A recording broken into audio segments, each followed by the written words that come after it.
Ah, l'espace. Les étoiles. Les galaxies. L'univers. Les aliens. Among Us. Les trahisons.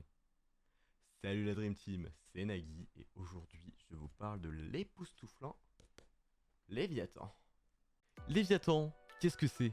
Léviathan, c'est un seinen bien thriller, bien psychologique, qui est scénarisé et dessiné par Shiro Kuroi, qui n'est même pas mangaka à la base. En effet, Shiro Kuroi, avant d'écrire Léviathan, c'est un web designer. Il est né à l'âge d'or du Weekly Shonen Jump et c'est tout naturellement qu'il tombe d'admiration pour les mangas. C'est pourquoi il tentera durant des années, en tant que graphiste, d'aller voir des éditeurs. Mais les projets que notre ami propose, ça les intéresse pas. Il devient alors web designer et décide de publier sur le côté certaines de ses œuvres.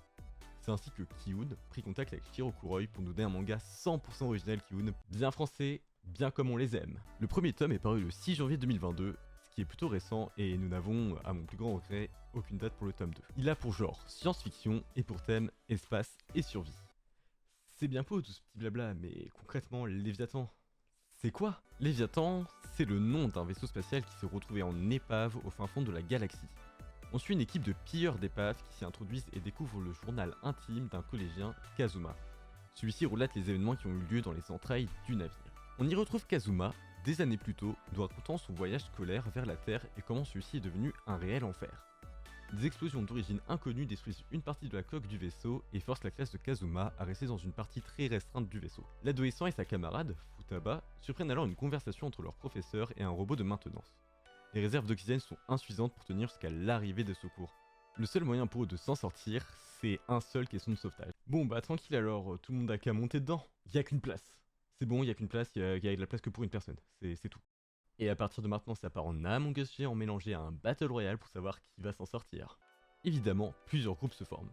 Ceux qui pensent qu'à plusieurs peuvent faire de grandes choses, Tu es capable d'accomplir de grandes choses. Tu es capable de réaliser tes rêves. et les tueurs psychopathes. Je vous l'avais dit, à couper le souffle. On est constamment sous pression et chaque page te fait ressentir l'ambiance d'un bon film alien. Maintenant, retournons un peu dans le présent avec les pilleurs qui, eux, passent pas une bonne journée non plus.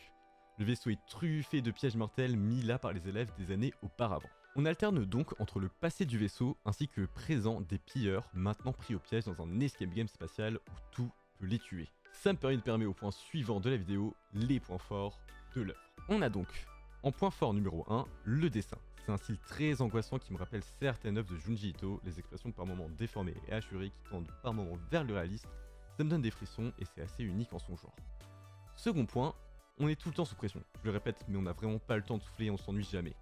Enfin, le storytelling qui change entre le point de vue des enfants et des pilleurs est vraiment bien utilisé et casse pas l'ambiance de l'histoire. Honnêtement, j'avais peur de l'œuvre, de lire du revu et m'ennuyer car dans le même style il existe Astral Lost in Space qui possède quelques similitudes au niveau du plot, ou même de ne pas subir de réelle pression.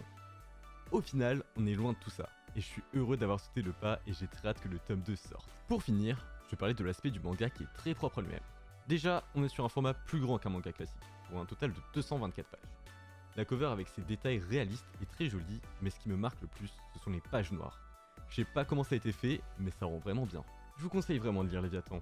Vous serez pas déçus, et avec un peu de chance, ça soignera peut-être vos problèmes de respiration. En tout cas ici, ça attend le tome 2 avec impatience. Merci à tous d'avoir suivi cette vidéo, j'espère qu'elle vous a plu et qu'elle vous a donné envie de lire l'œuvre. N'hésitez pas à vous abonner pour plus de contenu dans le style et mettre un petit pouce bleu pour me donner de la force. Je vous dis à la prochaine pour une autre review, c'était Nagui, bye tout le monde.